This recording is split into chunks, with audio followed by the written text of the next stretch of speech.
in dire financial straits. What are you talking about? Well, the trouble stems from her condition, or rather the expensive treatments it requires. You weren't aware? Of course I was aware. How are you aware? I've had occasion to get to know her a bit better recently. I think you should propose marriage. Excuse me? The sooner you pop the question, the sooner her treatments will be covered by the city's health plan. I think the time might have come for a new Mrs. Gregson. I think I just got whiplash.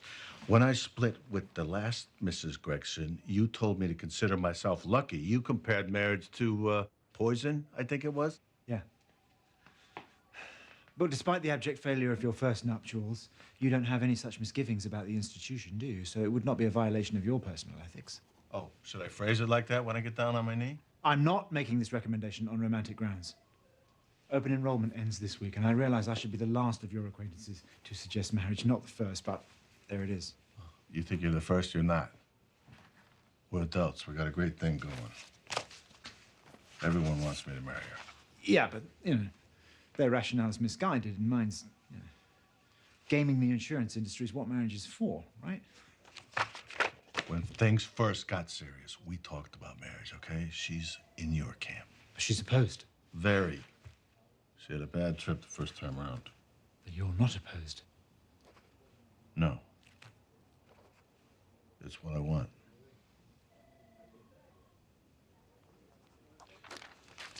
Listen, whatever's going on with Paige's finances, we're just gonna have to figure it out another way. All right? Gregson.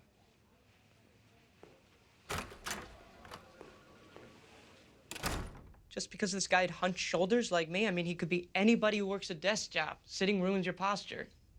Maybe we'll get around to talking to all office workers everywhere, but we're starting with you. You failed to mention you were proficient in creating computer-generated imagery last time we spoke, Mr. Carrick.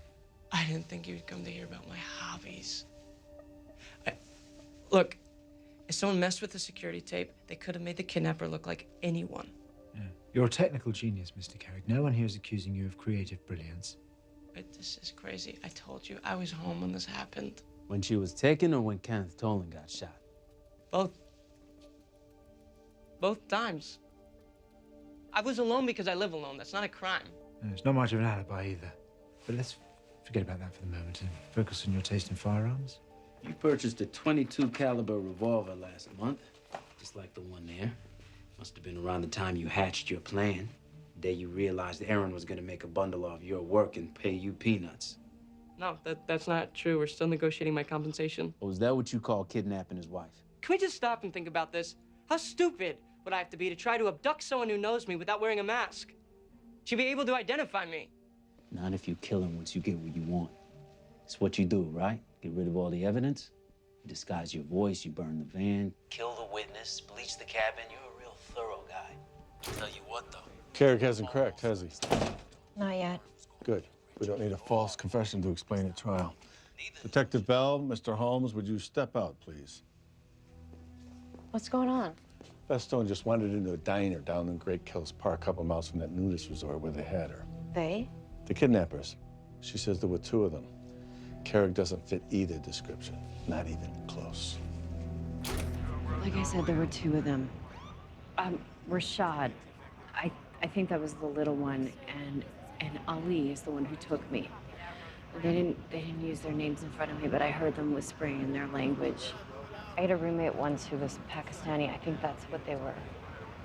Hey, you're doing great, honey. So we've got Rashad and Ali. Ali's the one who shot that man at the cabin, and then he took me to this tent back in those woods. Rashad was very angry, and he took over watching me all the time, except sometimes he'd leave the tent to go out and smoke a cigarette. That's when I'd work on my ropes. They had my wrist tied to a stake in the ground like this. So the last time he went out for a smoke, I got out and I just took off. I couldn't see, it was so dark. And branches kept cutting me, but I knew I had to keep running. Mr. Stone, when they called you, what did they want? $3 million. Said it had to be in cash, non-sequential bills. I'm sorry that I didn't tell you before. I